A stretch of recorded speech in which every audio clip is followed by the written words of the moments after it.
এক সাহাবী আল্লাহ রাসূল সাল্লাল্লাহু আলাইহি ওয়া আলিহি ওয়াসাল্লামের কাছে এসে তিনি বললেন, ইয়া রাসূলুল্লাহ হালাকতু ইয়া রাসূলুল্লাহ, হে রাসূল আমি তো শেষ।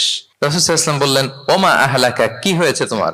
তো সে বলে, ওয়াকাআতু আলা ইমরাআতি ফি রমাদান, আমি তো রমজান মাসের দিনের বেলায় আমার স্ত্রীর সাথে মেলামেশা করে ফেলছি, একেবারে ফাইনাল মেলামেশা, আমার সিমেন আউট হয়ে গেছে বডি থেকে। এজন্য সে অস্থির হয়ে রাসূল সাল্লাল্লাহু আলাইহি ওয়াসাল্লামের কাছে এসে, ইয়া রাসূল আমি তো শেষ, আমারে বাঁচান, আমারে বাঁচান। আমি আপনাদেরকে বোঝাচ্ছি হচ্ছে ফ্লেক্সিবিলিটি, ইসলাম যে কতটা ফ্লেক্সিবল এটা আগে মাথায় রাখেন, যে what is the essence of flexibility in Islam. ইচ্ছা করে যদি কেউ রোজা ভাঙে, তার বিধান হচ্ছে তার কাজাও করতে হবে, কাফফারাও দিতে হবে। কাজা মানে একটা রোজার জন্য আরেকটা রোজা, আর কাফফারা হচ্ছে হয় তাকে একটা দাস আজাদ করতে হবে, অথবা তাকে 60টা রোজা রাখতে হবে টানা, অথবা 60 জন মিসকিনকে খাওয়াতে হবে। তো সে যখন এসে বললো, ইয়া রাসূলুল্লাহ আমাকে বাঁচান, কি করবো আমি? রাসূল সাল্লাল্লাহু আলাইহি ওয়াসাল্লাম বললেন, আচ্ছা ঠিক আছে, তুমি এই কাজ করে ফেলছো, তোমার তো পেনাল্টি হয়েছে। তো পেনাল্টি কি? তো বলে যে, রাসূল সাল্লাল্লাহু আলাইহি ওয়াসাল্লাম বললেন যে তুমি একটা দাস আজাদ করে দাও। বলে, ইয়া রাসূলুল্লাহ এই সক্ষমতা আমার নাই, আমি দাস আজাদ করবো কোত্থেকে?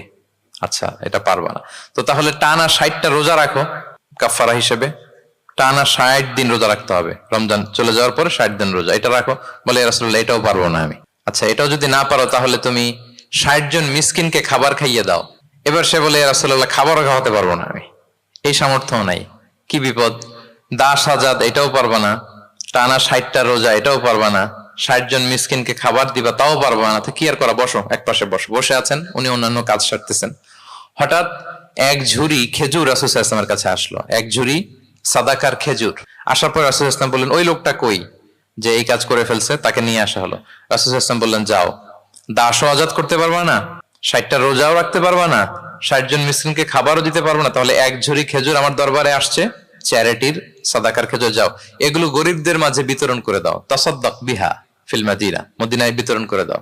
এবার সে বলে, আলা আফকারা মিন্না ইয়া রাসূলুল্লাহ, ইয়া রাসূলুল্লাহ আমার চেয়ে গরিব কাউকে দিতে হবে?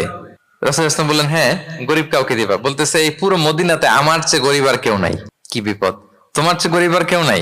বলতেছে, আমি সবচাইতে মদিনায় গরিব। বলতেছে, তাহলে কি আর করবো, নিয়ে যাও বাসায়, তুমি আর তোমার ফ্যামিলির সবাই মিলে এটা খাও। চিন্তা করেন, আসছিল পেনাল্টি দিতে, নিয়ে গেল এক ঝুড়ি, কথা বোঝা নাই, নিয়ে গেল এক ঝুড়ি খেজুর। দেখেন what is the flexibility of Islam. Islam কতটা ফ্লেক্সিবল, মানুষের সুবিধা অসুবিধাকে ইসলাম কতটা গুরুত্ব দেয়। আমরা ইসলামকে বোঝানোর ক্ষেত্রে, এক্সপ্লেইন করার ক্ষেত্রে এগুলো মাথায় রাখি না। তাহলে ইসলামের এই যে ফ্লেক্সিবিলিটি যখন কোনো নন মুসলিম দেখে, এই হাদিস যদি কোনো নন মুসলিম পড়ে, আপনি বলেন সে কি আর অন্য ধর্মে থাকতে পারবে? যে একটা ধর্ম এত ফ্লেক্সিবল হয় কি করে, এত ফ্লেক্সিবল?